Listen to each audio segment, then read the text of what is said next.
Welcome back, folks, to the WP-Tonic Roundtable Show. This is episode 461.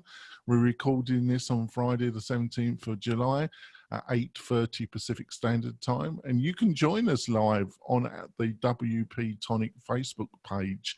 So if you want to see the unedited parts of the show that are even more raucous than the show itself, if that is possible, you can do that. I've got a small but powerful panel. I'm going to let them introduce themselves. John, my friend. John Locke, can you introduce yourself? Yeah, John Locke, Lockdown Design and SEO, helping manufacturers with SEO. Sally, my friend. Can you introduce yourself, Sally? Yes, I'm Sally Getch, the WP fangirl, organizer of the East Bay WordPress meetup in Oakland, California. And you frequently upstaged by my cat. Yeah.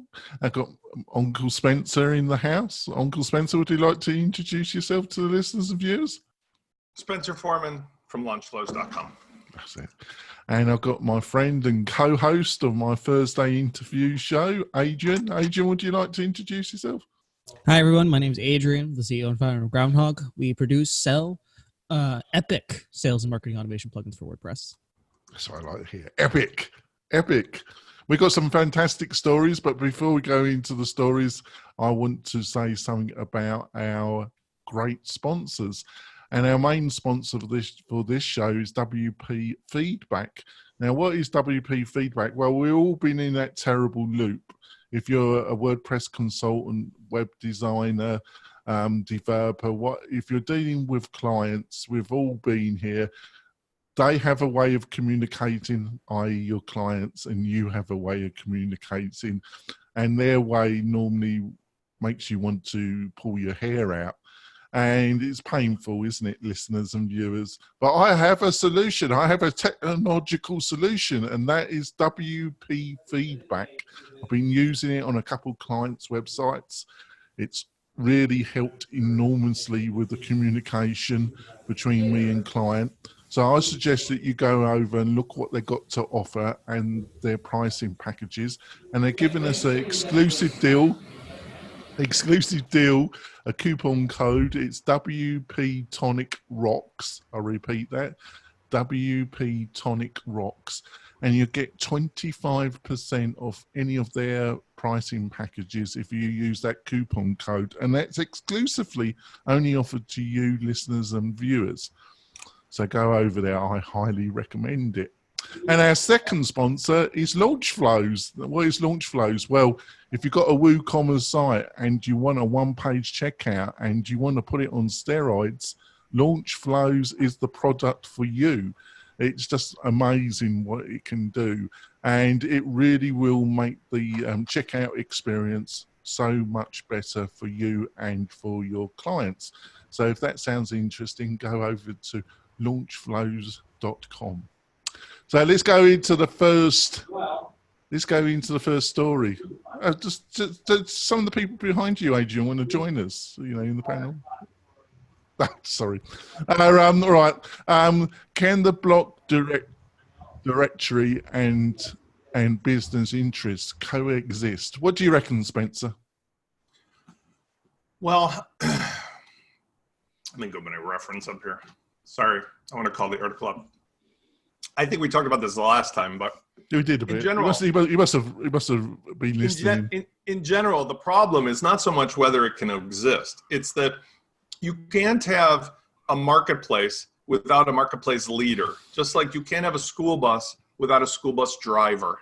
The problem is that when you have different people of different standing in the WordPress community who are able to put stuff into that, and their buddies and whatever cronies get involved, it becomes a very difficult situation for everybody who's not in the inside. It's much like politics. And I think that's where the problem lies, is that you can't do this like every other thing that's happened on WordPress today up till now, where like the repository or the theme repository, because it turns really, really inverted very fast. And I think that ultimately this kind of thing is just a bad idea, because WooCommerce is still pretending it's the hippie commune with the Kool-Aid, while Automatic is trying to please the VCs, while the independent people are all very happily going off into the real world and making their way. Why those worlds have to merge together into a block directory is beyond me. Now, one caveat I would say, if they got rid of the word business interests and just said block directory, that is the greatest effing idea in the world. Why? Because it's ridiculous that you have 10 different people making 10 different duplicate blocks. That is so It's way dumb. more than 10. 1,000, you know. Right. So, I mean, the bottom line is, like, why don't we just do what's the right thing, which is in Elementor or Beaver, there's blocks built in. Outside people can still make stuff, but like at least the core blocks are enough to make things happen. Why not just allow people to get name recognition or otherwise by building free blocks, and then by vote or otherwise we pick one of them, and that's the sort of thing that does this, or we all collaborate on it, because then at least we get a unified experience. I mean, I look to the post editor as an example. The one great thing about WordPress before Gutenberg was that you just always could rely on where everything is in the post editor. That's why there's like 6 million downloads of the classic editor plugin. Whereas in Gutenberg, it's like, what's today? And I think if we did that with the block directory in Gutenberg and everybody stabilized the look and feel and where the blocks were, hey, you could really build stuff. All right. What do you reckon, Sally? Well, you can build stuff now, but, you know, it annoys me that if, you know, one particular block library has, you know, one block that I really like better than the version of that block that's in the other block directories, the block libraries, I have to install the whole frickin' block library. So having a block directory of individual blocks, I think, is great. But, you know, of course, we're going to have disputes about it because most of us are not actually running charities. And so, you know, if you put the time in not simply creating a plugin, but then supporting it for free, you usually want to get something back out of that. And while I dislike huge blatant ads and the idea of like every single block is, you know, pushing stuff at you in an obtrusive way is not appealing. And of course, the idea of nobody can do it except Jetpack is also not appealing. You know, I think the person who basically says, look, you know, developers rely on some kind of ability to upsell. You know, if you even say, hey, you know, you can have a discrete link in your block settings somewhere that says, you know, more awesome blocks at, and left it at that, it would probably be unobtrusive and worth it. So, you know, we'll kind of see what happens. You know, I think those of us who build sites for other people don't mind paying for stuff, but we may get particularly annoyed about really obtrusive advertising or other stuff that our clients might see when they log in and not have the single clue what to do with. Yeah, it could be arranged in a way that wasn't too bad. What do you reckon, John? Yeah, so they're continuing to move WordPress toward being something like Squarespace, where you have like one type of unified block experience. The problem is this open source project is this repo with all these plugins and themes. Now we're introducing blocks. I think you're going to see a lot of the same problems that you see with the plugins. It's going to be a mash of all these different competing products. But that's what we're heading toward. And I think in the end, there'll probably be like a handful of block libraries that end up becoming the most popular, kind of like what you see with the page builders. That's kind of like what I envision happening over the next couple of years, but they're still a couple of years off. I don't know. We'll see. Yeah, it's true. What do you reckon, Adrian? So I think that first of all, never underestimate the power of a marketer to find a way to make money where they're not allowing you to make money. It'll happen. Your sound is really loud. Oh, is it? Here, let me turn it down a little bit. Turn it down a little bit. There we go. How's that? Yeah, it's Better. not bad. Okay. So that's number one. The way the opportunity that I see is that, like in the plugin directory, everything has to be free. It has to work, and you know, they let you upsell and stuff, so it's not going to be as strict. But generally, you have to introduce some form of working product into the plugin directory, with the exception of you introducing a product that requires some sort of other service, like a software as a service solution, some sort of SaaS product that you have to connect in order to use that. I see an opportunity for businesses to introduce blocks into this directory that require the use of these other services, which is then the business opportunity. So if you have to connect, I don't know, some sort of like post syndication service or podcast service or whatever, yes, you can install the block, and the block, as required by the terms and conditions of, no advertising, whatnot, et cetera, yes, it'll work, but you require X service in order to make it work. I see that being a viable business opportunity to serve business interests, in turn building blocks for the WordPress plugin or for the WordPress block directly as a business model.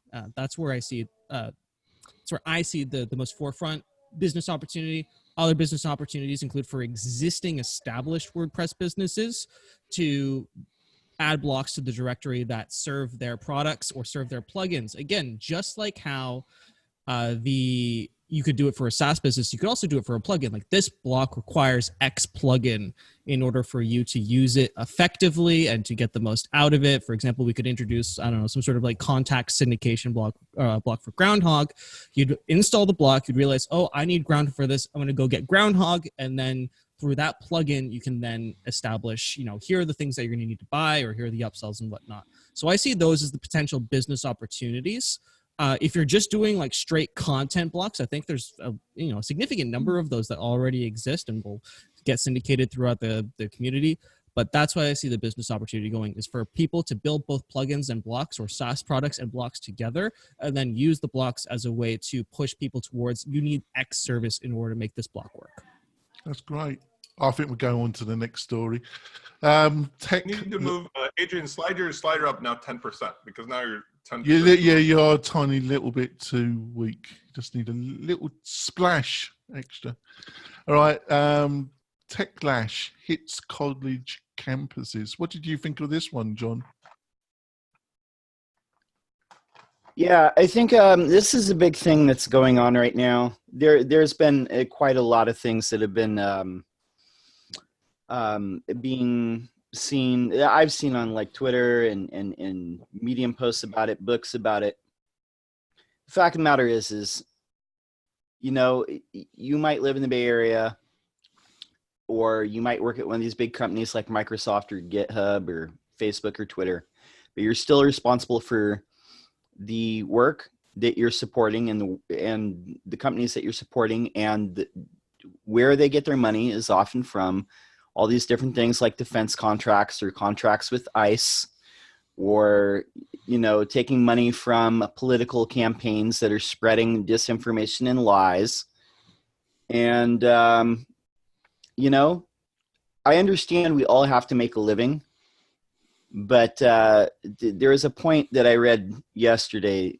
It's everybody's entitled to make a living, but the same people that are being locked up in indefinite detention centers on the border, on both borders, are also entitled to make a living. And just because you're accustomed to a certain lifestyle, living in the Bay Area with your Soylent subscription and your Paleoton subscription and this and that, you can still make a living without doing that. You can make a living without supporting Facebook and their dirty money, or Twitter, or GitHub. I've seen some people quit GitHub because they won't get rid of these things. Here's the bigger problem. There's a war machine in this country that's been running for centuries. Since the Civil War, we've pretty much been eternally at war. In my lifetime, we've always been at war. And these defense contracts are a big source of that. And all these tech companies also support these things. It's a much bigger problem. There's much bigger problems than just the technological side of it, because you can't separate the two.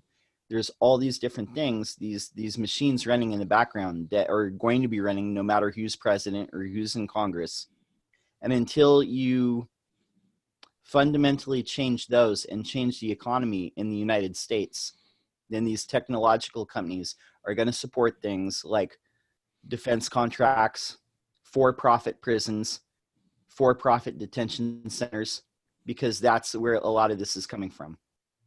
Yeah, I kind of see where you're coming from, because I recently listened to an interview of Snowden, and he still makes enormous a lot of sense to me.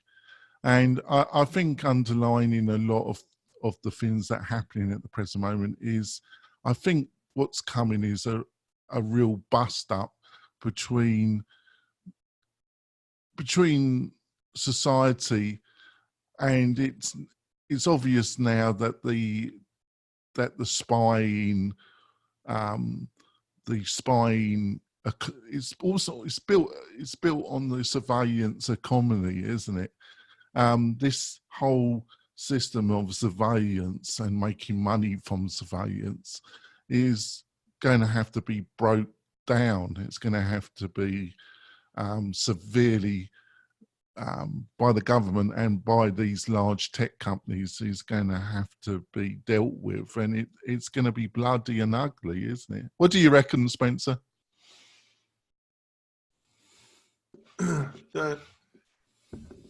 Like in every civilization, there's a day of reckoning, right? I mean, Roman civilization, and then during the Renaissance, and then the Marie Antoinette's era, and the Romanovs, and all that.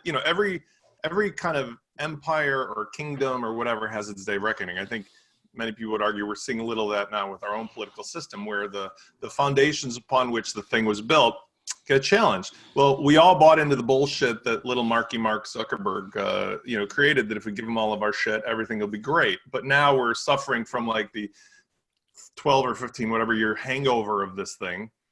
And as a result, we're also dealing with the unfortunate realities that there's tons of bad actors using the data that's coming out of it. We're going to talk about that with that 23andMe thing.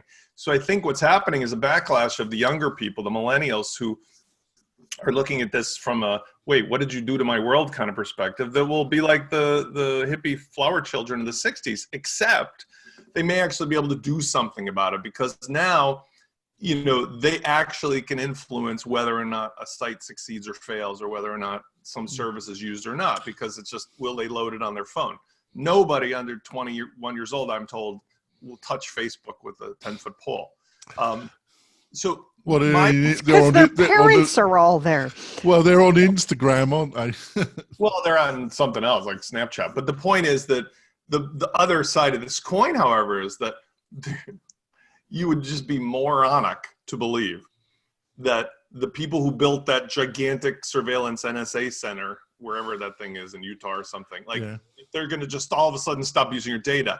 I accept, as I type anything here on my screen, Facebook has their hook so far up my rear keister that like anything I type, think, or talk about shows up as an ad on Facebook so fast as to makes my head spin. So the way it's going to work is going to be like people choosing an alternative system. Ironically, that may actually be less technology. It may be more of, we go back to like not using all the stuff. Will that mean that it'll go away? No, it'll just mean they'll figure out another way to get control, because that's how it works in this world. We're all still motivated by. Well, I understand where you're coming from, but that last bit is the bit that I fundamentally disagree with you, Spencer. I think since 9/11 and the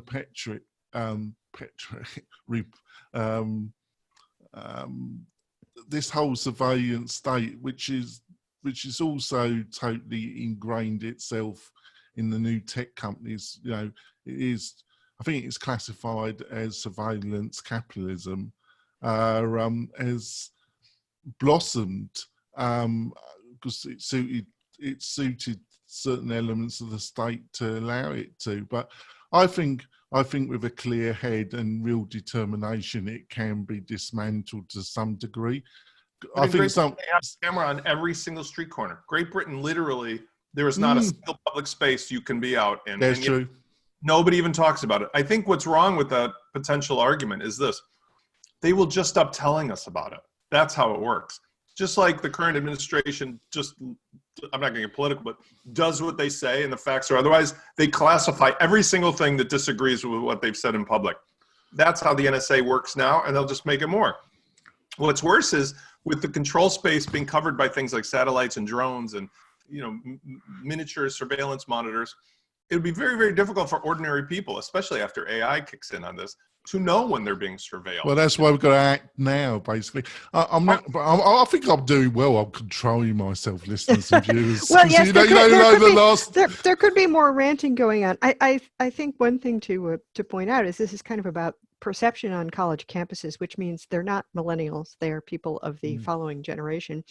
They're members of Gen Z, like my niece and nephew. And, it is a, back when I was their age, when I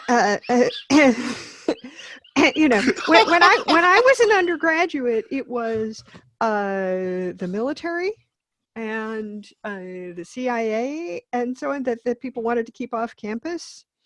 And now people have, at my university at least, has, mellowed considerably toward the military, which I suppose is at least overt about what it's doing, and you can decide that you want to be part of that or not.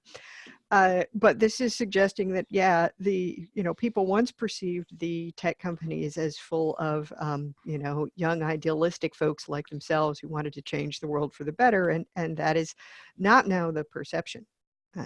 And it mentions in here that, the share of Americans who believe that technology companies have a positive impact on society has dropped from 71% in 2015 to 50% in 2019. And that's, the public at large and not simply university students. So, it's in, to a degree, it's going to become more difficult to recruit. People in that generation do care pretty strongly about things like the environment and trying to have a positive impact on the world. At the same time, you end up at the point where what you care about most strongly is, can you pay your rent and will there be food tomorrow? And so most of us end up doing things that were not ideal according to what we wanted at that young and comparatively protected age. But let's go and talk to one of these younger people, shall we? Let's go over to Adrian and see what he thinks. Well, I'm not going to claim to have all of the answers. My thoughts are, if good people stop going to work for these companies, then you're not going to have a whole lot of good people working for them. So it's kind of like catch-22, because if you don't got people making change from within, you're not going to be able to change. And then it's kind of like a downward spiral from that point. And when you have as many resources as these companies do, not a really big deal for them if, you're not coming to go work for them. So that's a little small thing that I was just thinking about. Because, if you're like, hey, listen, I really think, X big tech company should really be focusing on these things and not, funding government contracts and all of that, then great, go work for that company, work your way up, do the due diligence, and then maybe at one day you'll be able to suggest, hey, listen, I think we should take this direction instead. But you won't be able to do that unless you go and work for these companies. If you don't want to work for those companies for a different reason, then great. You can go start off a competitor, and then, maybe one day the market will decide whether your alternative solution is worthwhile and investing their time in. But without that, then it's really hard to enact change from without, right? We recently saw governments in Canada, someone was like, I really don't like the way that our political party is going the direction, so I'm going to go off as an independent and try and enact change from without, and that did not work out well for them at all. It's really hard to enact change and to move the needle, as it were, into a different direction if you're not part of the organization that you want to move. So just a thought from kind of like the outside. If you want to enact change, you have to work for the company, or you have to be part of the party, or you gotta just work your way up to a point where you have the power in order to affect it. Well, we're going to go for our break. Well, we'll be back. I'm going to add one last thought. Yeah, sorry, John. Well, and you know what I'm talking about, Jonathan, but I'm going to respectfully disagree with Adrian. I do appreciate what you're saying, but Jonathan knows the machine is bigger than any person who's trying to enact change from within it. Unless you're the CEO or the shareholders, just forget it, because you're better off like making your own company. Well, I see where Adrian comes from. I think, you know, if you talk to any top management with the present system, if they really don't do what is required, the CEO is rapidly kicked out. But there we go. We're going to go for a break, and we'll be back in a few moments, folks.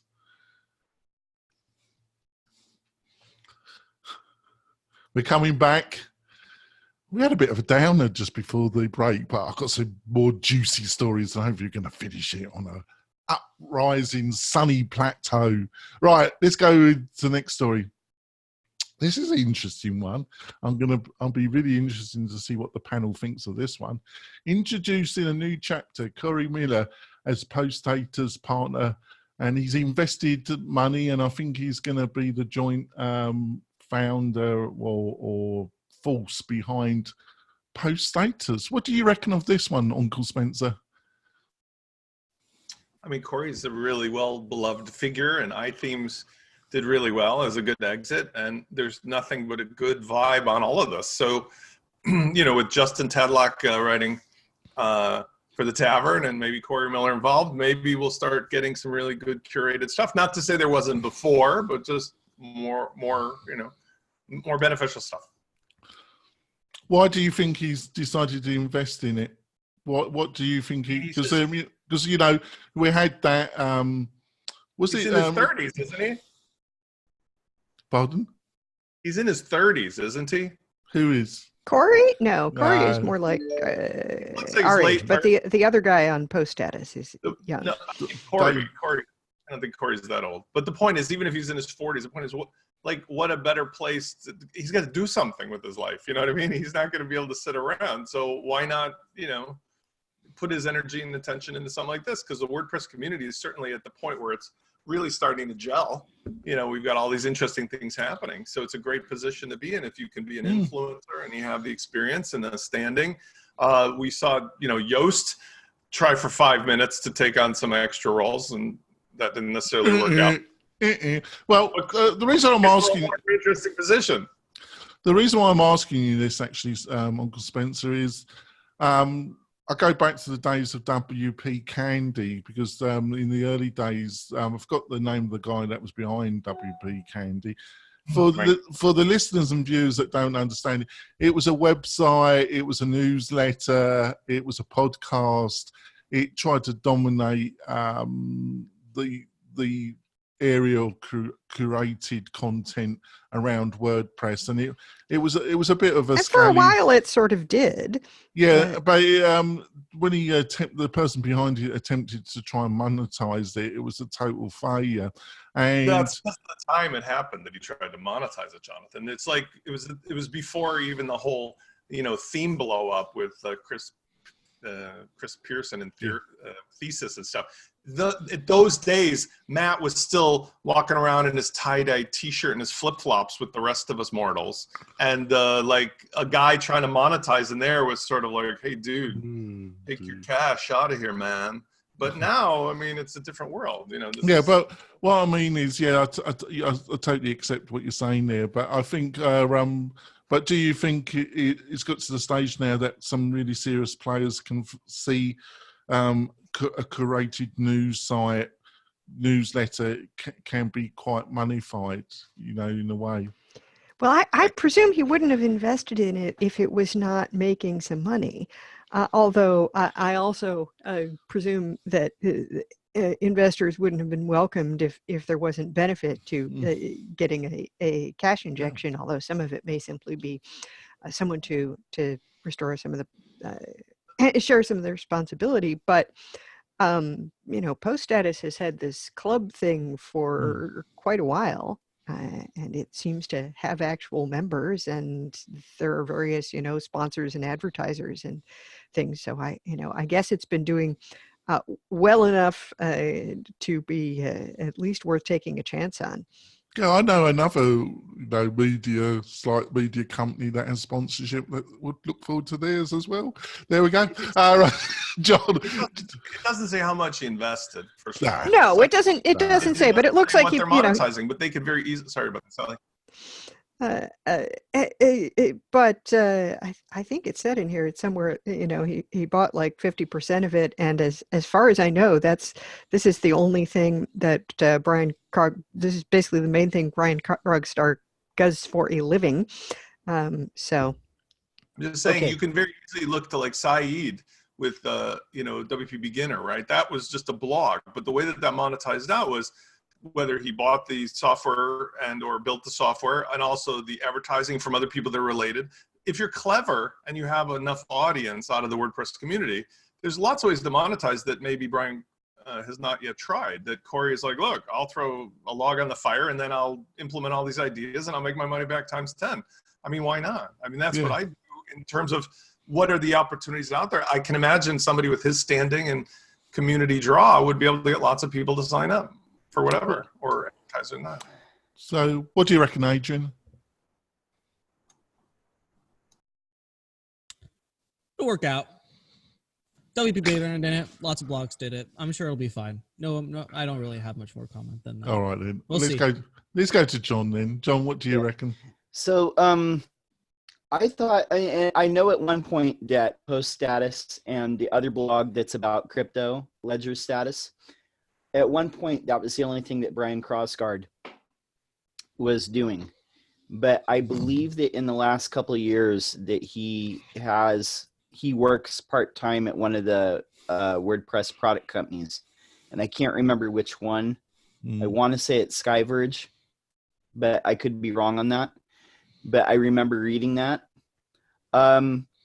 What we've seen now is we've seen membership or the ownership, I should say, on the top two sources of WordPress news have now changed ownership, or the mix of the ownership has changed, or who's writing. Tadlock is in it.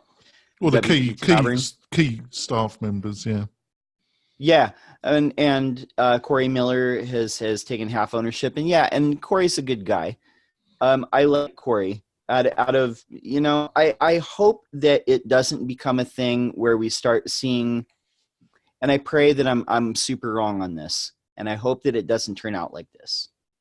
But I hope that Post Status does not become a thing where it's like certain people or certain companies, and you could kind of like guess which ones might be.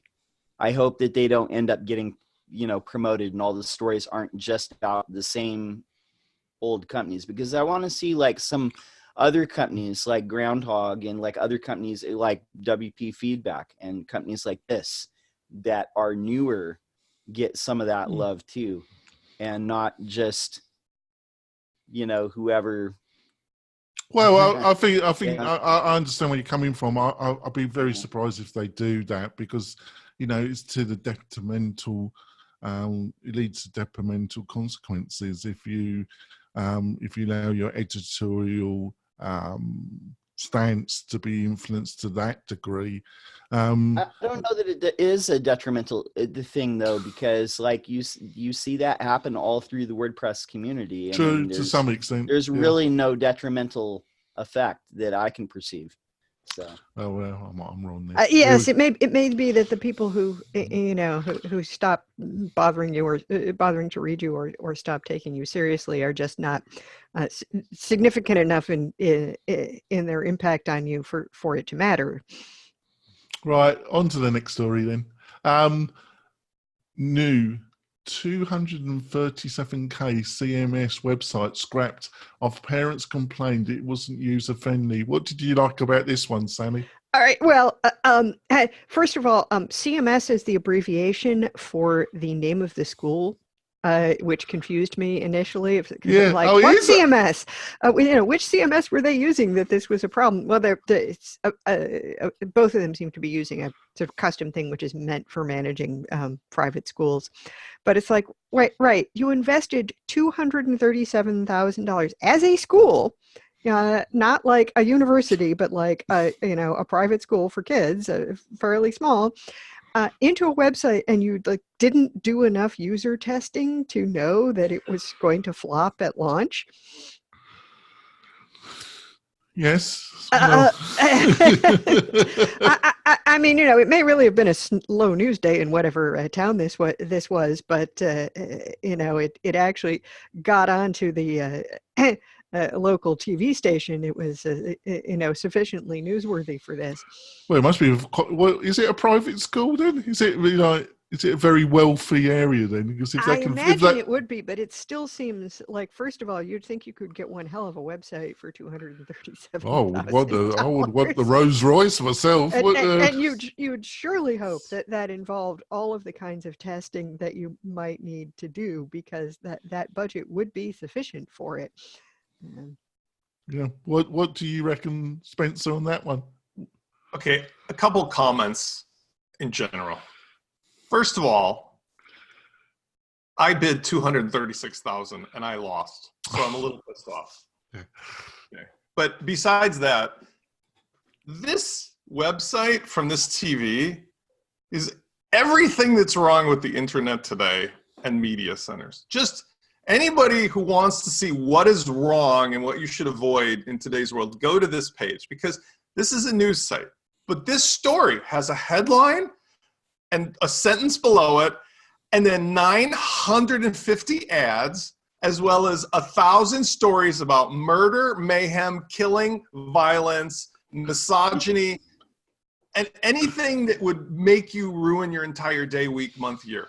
And so then while it's on the screen, 6 videos are playing. There's 400 things in the menu. And the story is, how did somebody blow $237,000? Simple. Whoever runs the school has a nephew that runs a web company that stole the money, and they happen to have something to do with this website too. That's all I got to say about that. Yeah, well, because that happened in Northern Nevada a few years ago. There was an economical development agency, and they got a federal grant for about $400,000.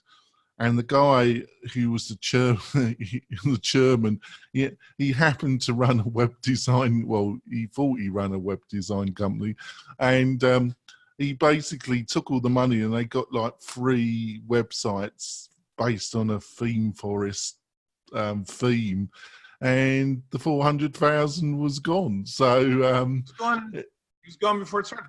What's even worse is, this has endless scroll of ads on the bottom. I'm not saying you're not entitled to advertise, but when you scroll down, news websites are horrendous. News websites are horrendous. I almost never go to them, because it's all this kind of like endless shit running ads everywhere. I mean, there's just, I mean, and the websites, they're like, we won't show you anything if you don't turn off your ad blocker. I'm like, all right, forget it. I don't need to read that.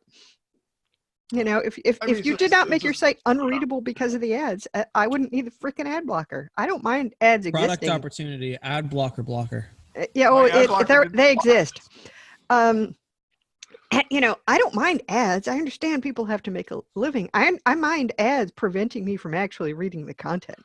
Yeah, it's so bad, but they're so desperate. They're so desperate to make income, and it's and it's partly linked to what John was saying, is that the media world is so dominated now by Facebook and Google, and the ability to make money apart from those 2 main players has been pushed down quite considerably. That they use these desperate self-destructive mythologies, don't they, that actually put more people off. It's like the titillating headlines designed to get you all worked up over something that shouldn't have been known to you or worked up at all. And then the other thing is, then they try to attract you to something that, as a user experience, is so backwards. It'd be literally like, like you start a video that they want you to watch about the story. It's 6 minutes of ads and then 10 seconds of the topic and then more ads at the end. It's like, at some point, doesn't somebody realize this is not working? And that the rest of us who have like some exposure to this just say, no mas, and I'm done. Like, that's just the point. But there seems to be an endless stream of this everywhere, which, by the way, in all fairness, back in the 90s, when, you know, Excite and Yahoo and all the other, you know, pre-Google search engines came up, that got to be pretty much like, you know, Ling's cars of flashing signs. And it was, you know, like, and then don't forget the marquee.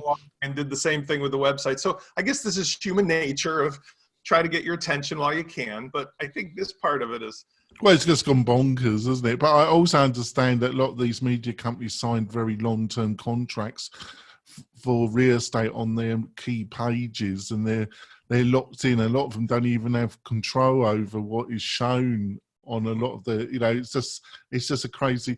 But I think it's also a consequence that I understand that 6 companies own almost 90% plus of all the media. That's newspapers, newspaper websites, radio, television. It's owned by just 6 companies. So I also think it's a consequence of that as well. So on to the next story. I want to throw it in a couple. Oh yeah, sorry about that. Sorry. Okay, so the previous site was the ASP.NET. That's the one that they went back to. The one that they implemented was on a custom CMS called Edlio, like for educational websites. But the one thing that I want to point out in this is each of these things, if you pause the video, there's a point where they show the contract, and pause on this because just the design was $56,000. And then just the building out of the prototype was $56,000. So, and there's people in WordPress that are like, you know, I can't even get like $2,000 for a website.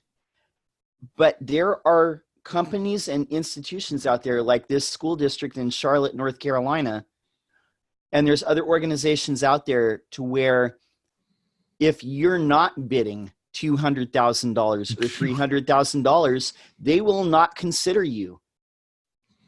So make an effort to figure out how you can reach those type of clients, and you will solve the, like, how do I charge, you know, $2,000 for a website problem. That's all I wanted to throw in there. No, you know, I know in Northern Nevada there's about 3 major agencies, digital agencies in that do work in Northern Nevada, and some work in Southern Nevada, i.e. Las Vegas.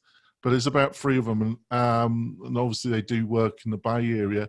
But if you approached any of those 3 with any kind of project, it's probably going to cost at the start $100,000. I know the principal of one of these agencies, and he told me they wouldn't take a job on unless it was above $100,000. They're not, because he's got over 50 people that work for him. So he says, I can't take on a job that's below 100,000 because I've got literally 50 mouths to feed. So,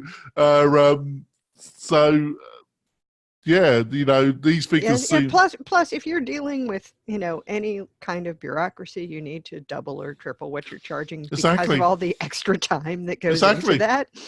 You're spot on, because I've been involved in such, and they just go on and on. And I'm dealing with one now, and John has been helping me, and with a certain bit of this project, we're kind of subcontractors. But there's certain institutions, unless you've got a certain credos and you're pricing at a certain level, they won't consider you, even if you made a bid that was a little bit cheaper, because you're not going to be considered as a serious player. You know, it's a totally different world to the small business, isn't it? The small business world, really, isn't it, John? Oh, he's still off. Rightio. We're going to go on to the next story. What are we doing with time? Oh, no, we're not. I think we're going to go for our recommendations of the week. And I apologise. I did not find a recommendation of the week. Well, I think it should be launch flows, actually. My recommendation of the week is launch flows. I think you recommended that last week, but did I? Oh, sugar. But I suppose That's what I did. Adrian recommended it last. All week. right. Okay, that's okay then. There we go. So, Sally, have you got a recommendation? I do have a recommendation. This is for your amusement, and it's not something brand new, but I only learned about it. So, in response to all of the recruitment, job postings saying that they were looking for Rockstar developers, someone created a programming language called Rockstar, and so the link to an article about that in Dice is there. It is a real programming language. You can really write stuff in it, and it is all based on rock lyrics. So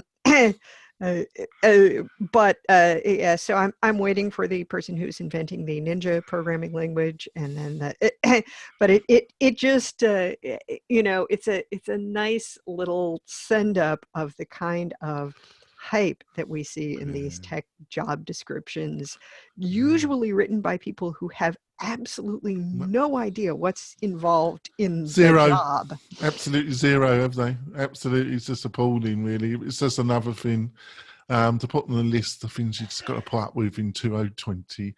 Uncle Spencer, have you got anything you want to recommend to the listeners and viewers? A rare recommendation of an article from one of my favorite local guys, Jason Fried from, well, I think they say it's Basecamp now, but 37 Signals. No nonsense Chicago guy. He used to live in the same neighborhood, and he's a little younger, but I mean, every time he talks, I just love what he says. And he talked about his movie experience. So I'm going to give you a link. It is an indication of something that I have felt oftentimes as well, which is that kind of like the Saturn V rockets were built by hand and they don't know how to make them now.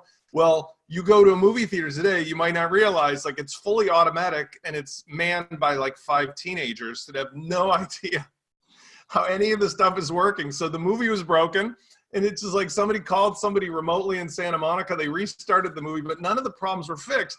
And all the kids just stood around trying to deal with it.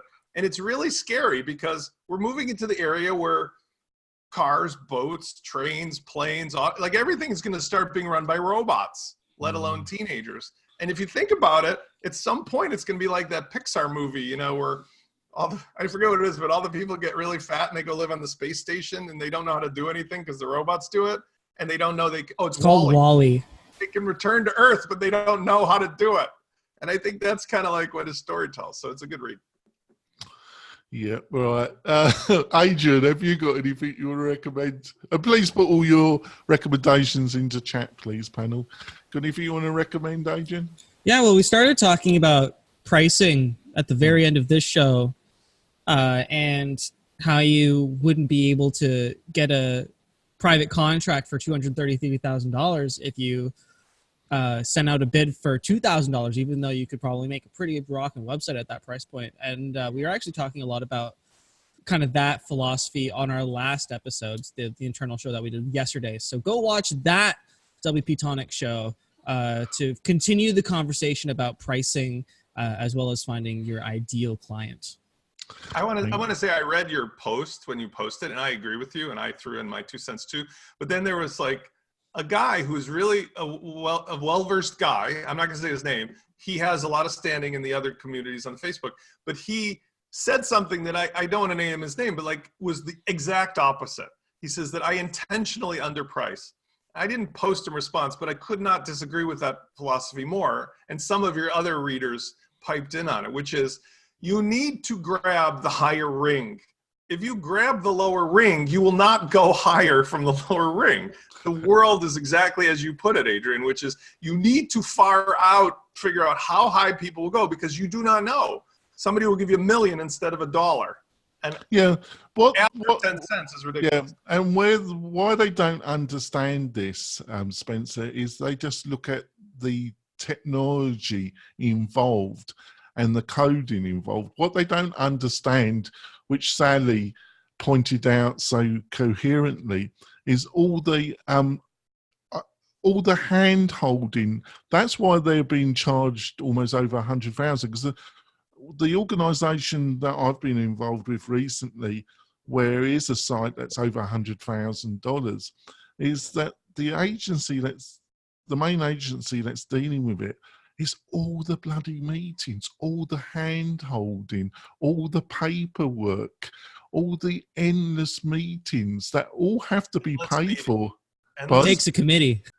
Endless meetings is where it differentiates. We have enterprise clients right now, and where there is 2 people necessary for a job, they will hire 6 more people, have 22 meetings, and as soon as a decision needs to be made, somebody decides that they're going to hire an expert to come in who says everybody has to review the last 6 months, and on and on. On and on, isn't it?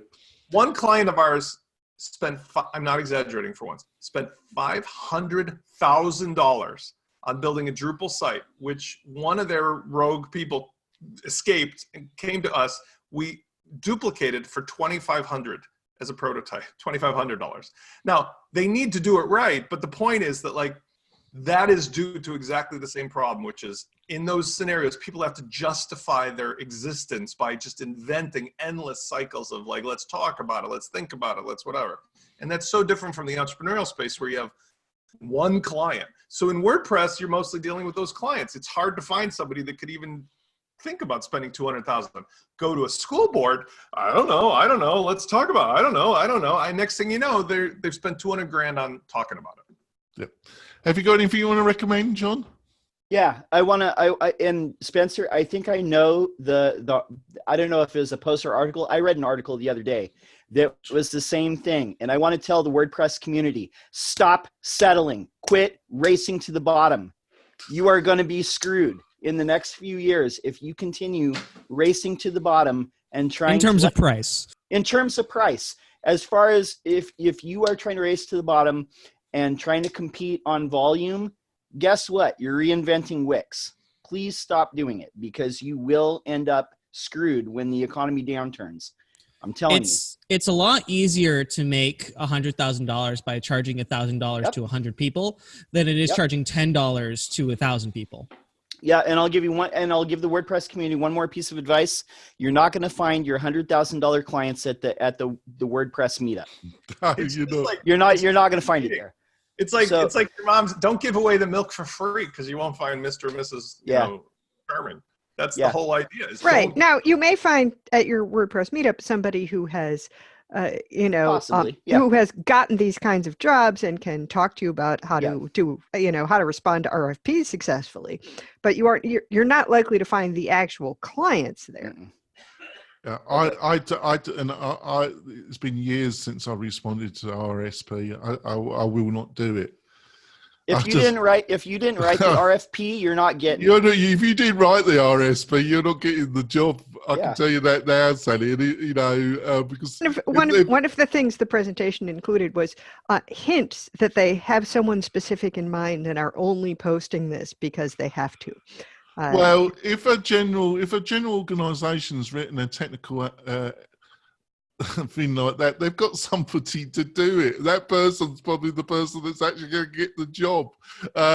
So do not waste your time answering them, unless you want to practice of writing a very, very time-consuming proposal documents that will never, you might get lucky. I don't know, but very little chance that they're going to result in an actual paid project, in my experience. But maybe I've been a bit cynical there, listeners and viewers.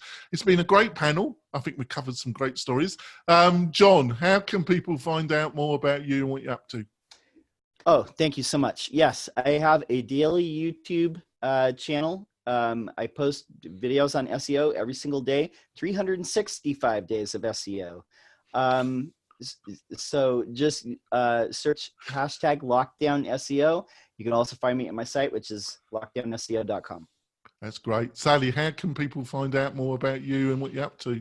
You can find me at WPFangirl.com. You can find the meetup at eastbaywp.com, or of course on meetup.com. And I'm at Sally Getch on Twitter and on Instagram, which is mostly my cats.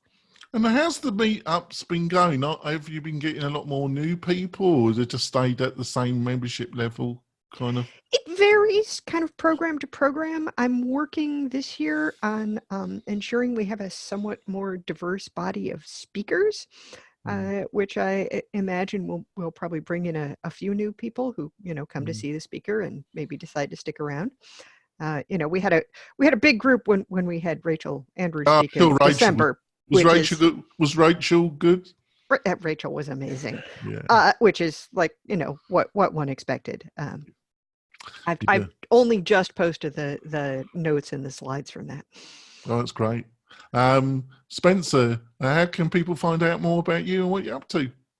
Lately, come visit me over at launchflows.com or help@launchflows.com. We have a Facebook group at Facebook.com/group/launchflows.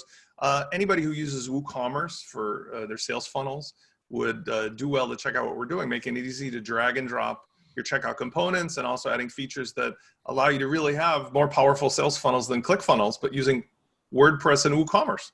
That's great. And Adrian, how can people find out more about you and what you're up to?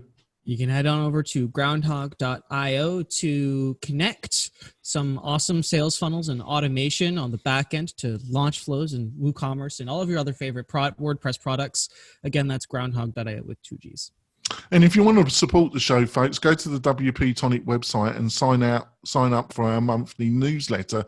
We're rejuvenating the newsletter. It will have articles from the panel, latest stories. I've had a new look designed, and join that, and we'll be doing a monthly draw around prizes. So we're going to be doing a lot to rejuvenate and make really great value the WP-Tonic newsletter. So go to the website and sign up for that. And if you're really generous, give us a review on iTunes, because it does really help the show a lot if you can do that. We will be back next week with a great panel, great stories, and we'll see you soon, folks. Bye.